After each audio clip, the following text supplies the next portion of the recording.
Hi, Gloria. Thanks for joining this chat today with me, and I'm so excited that you want to share your experience and also lend your voice about speech and diversity. Can we get to know you? Just tell us anything random. Let us get to know Gloria.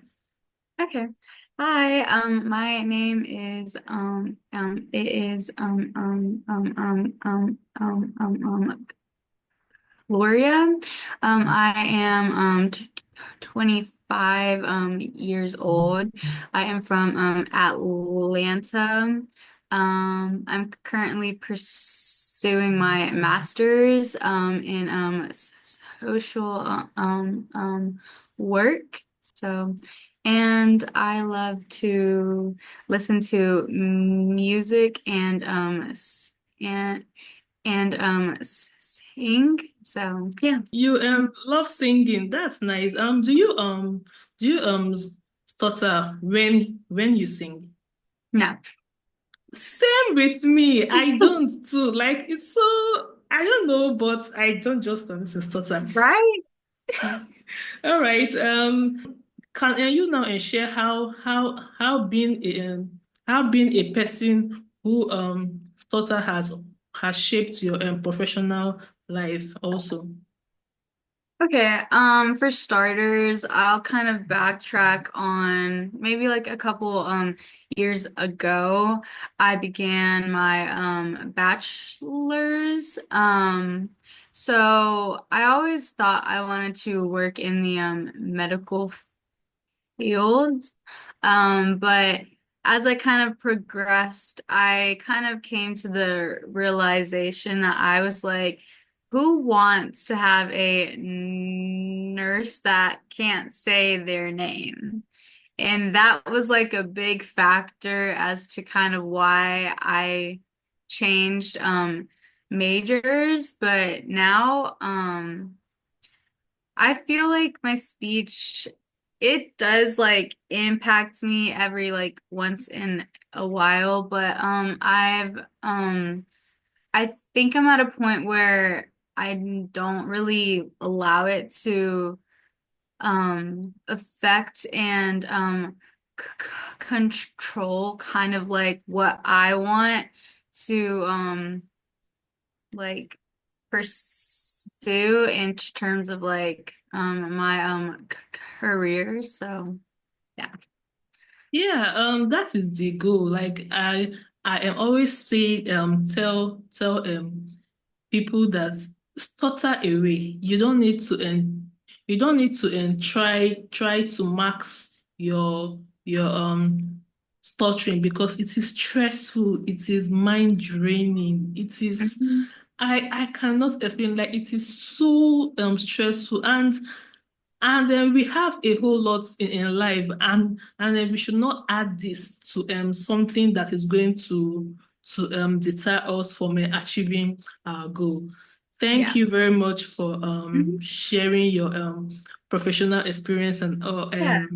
thank you for that. Okay, I would like to also ask what biases have you faced um in the work place or during interviews as a person who stutter.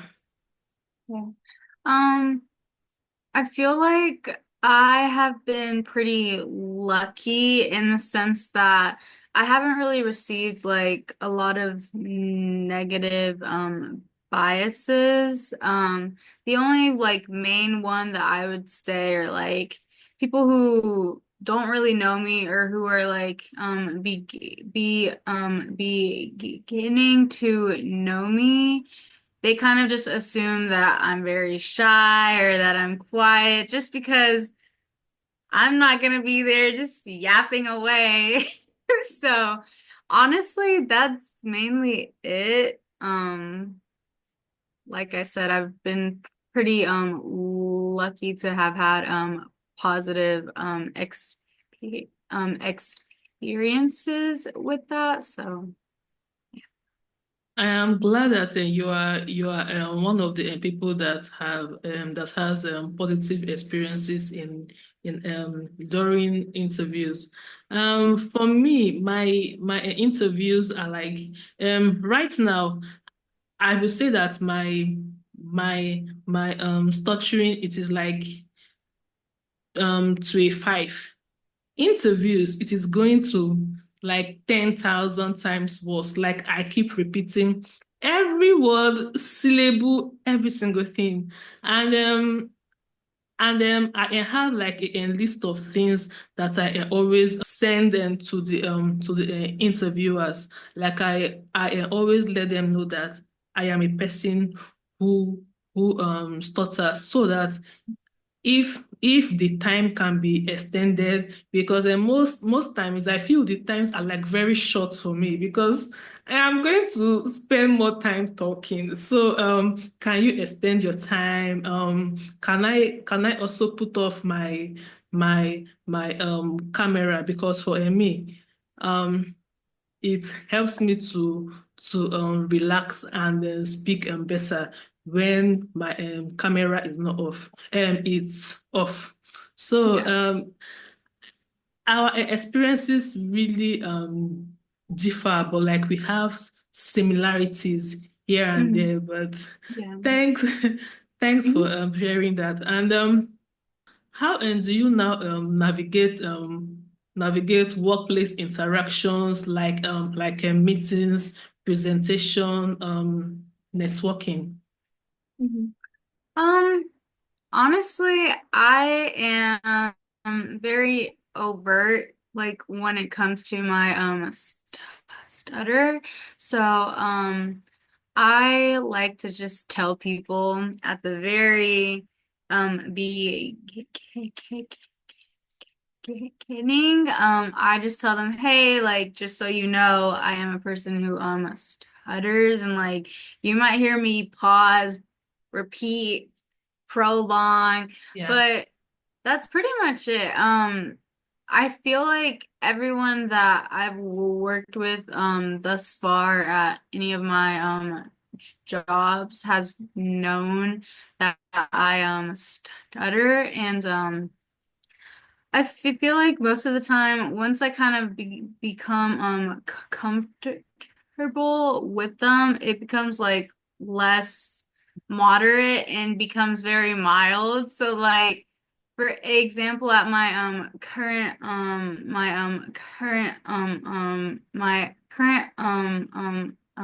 job, um the only times that my speech kind of gets really bad is like when we are in a meeting and I have to talk, or when our board members are there and we have to introduce ourselves. But other than that, it doesn't really affect my work or performance.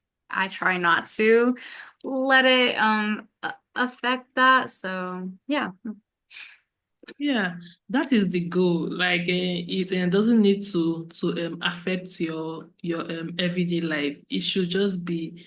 I feel it should it should be part of us. We should always embrace it and just speak the way we can, and be fine with it. Can you also share self advocacy techniques you've used and has helped you in professional settings or your everyday life?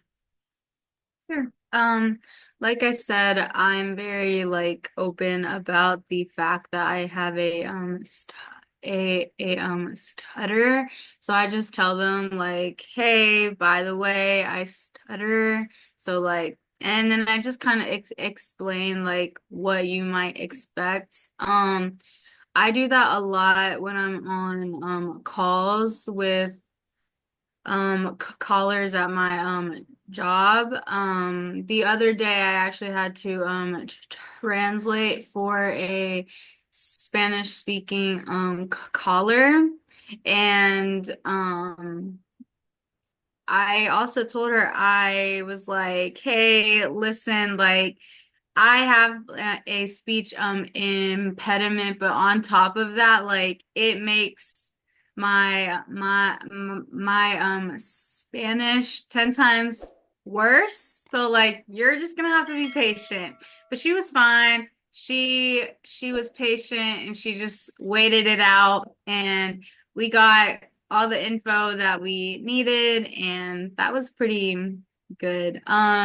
In terms of strategies, I also just like I would say that I sometimes like try to talk slower.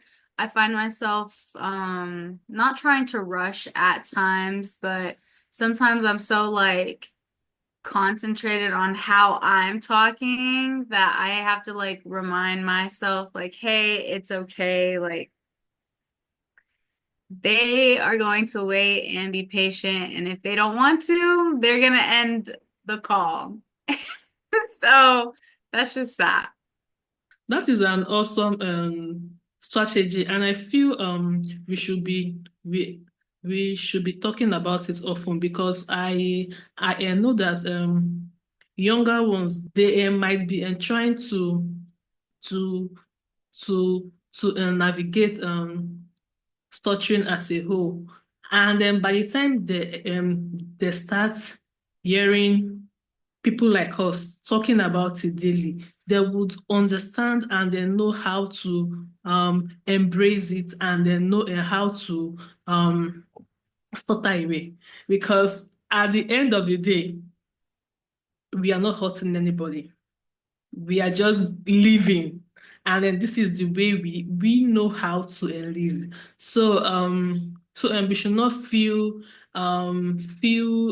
sad or feel as if we are not doing more. We are actually doing more, like waking up every day, trying to be the better version of yourself daily. It is a lot, and I feel we are like very, very strong because I don't think that people understand the the paralysis that comes when you want to say something, but it is not just coming out. Like you will just be stuck. Okay, Hmm. what am I supposed to do next? Like you don't. Right? Also, you don't have control over it, and and then we need to speak about these things often so that people will like understand that okay, this is what is happening. Anytime I am that talk, I just excuse myself that I am not dealing with this right now. Let me just go and just do something else. So I just feel that we should like we should be, what is the right word? Like we should self-advocate daily, like so that the younger ones, by the time they see that okay, people older than me, they are experiencing something like this. I am not alone. I am not alone going and through this thing. And I can succeed. So that is why I want us to talk about it often, be open so that the next generation they may not face the kind of challenges that we faced. So now what advice would you give to someone who stutters and is facing challenges in job hunting or professional growth? I would honestly, I know there are covert stutters and overt stutters, and I'm not saying that everybody has to be an overt stutter, but I do think allowing yourself to stutter openly and just away, it takes off that the tension and the stress that like you might initially have. Um, Another advice that I would probably say is like don't let it stop you from applying to that job. I know that it might seem intimidating and very scary because, oh, like you might have to take phone calls or make presentations and whatnot, but you will get used to it as somebody who speaks from experiences.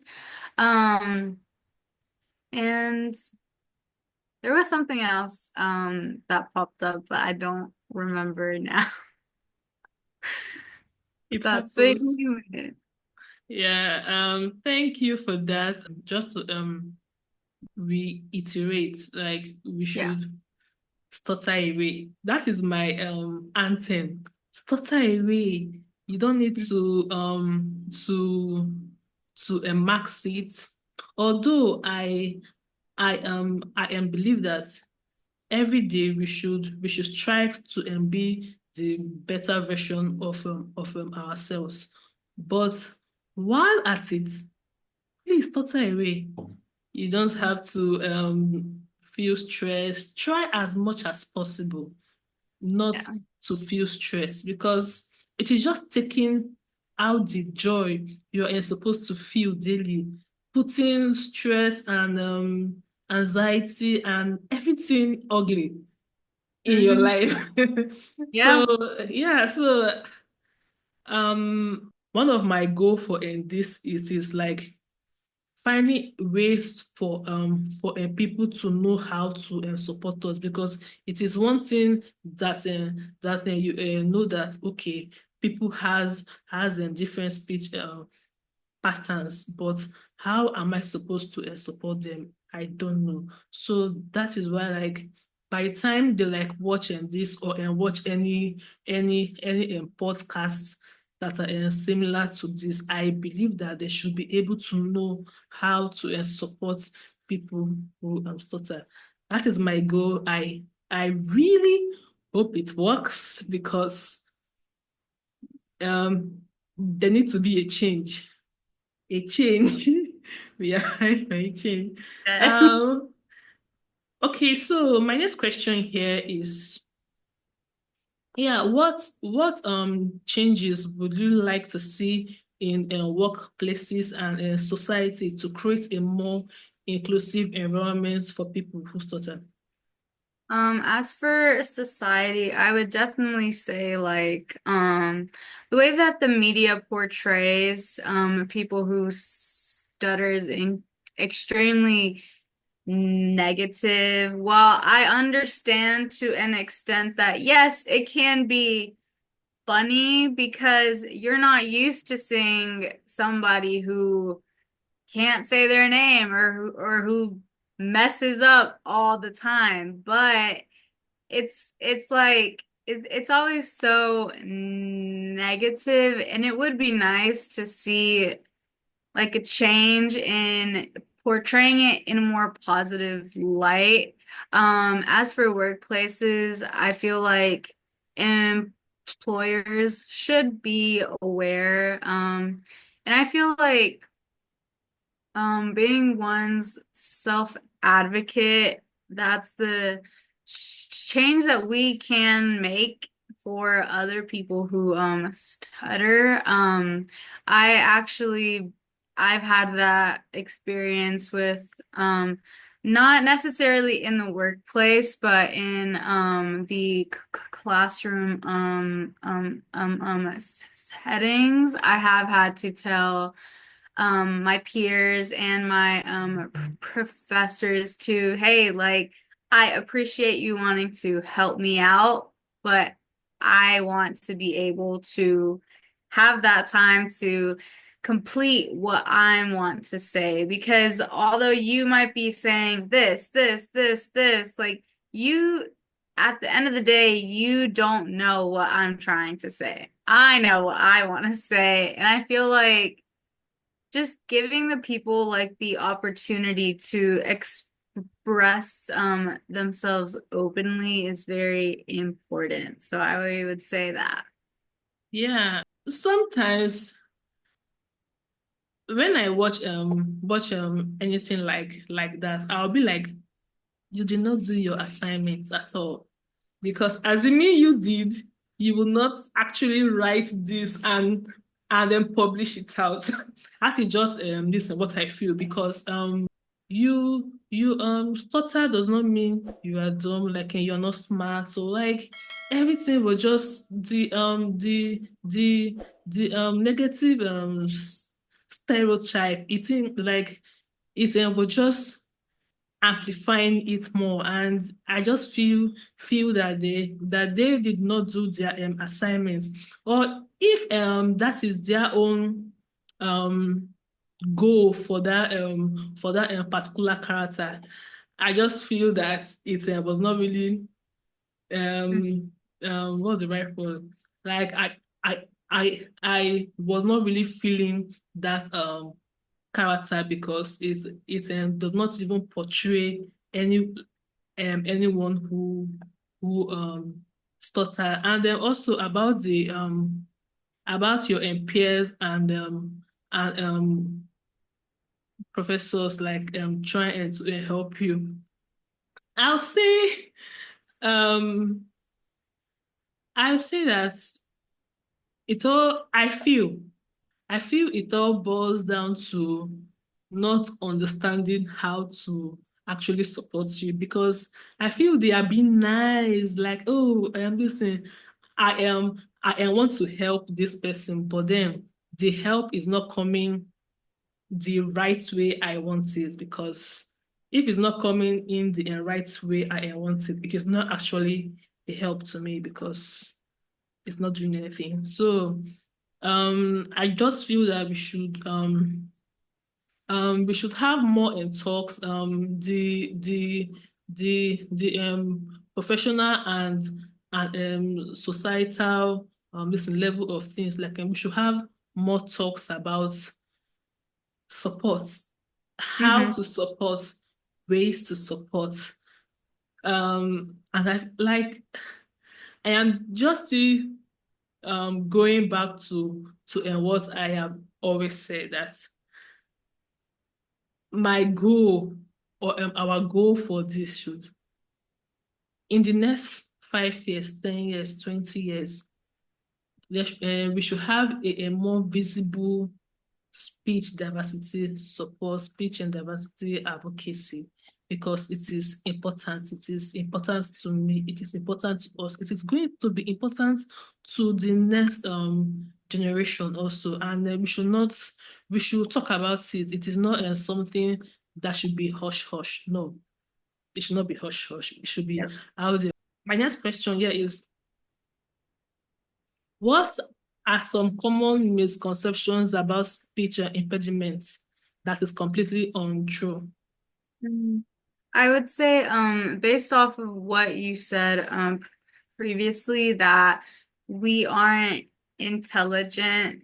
People assume that just because we can't speak like everybody else, that means that we're not competent or that we're not smart enough. But that is completely untrue, that we're anxious or shy.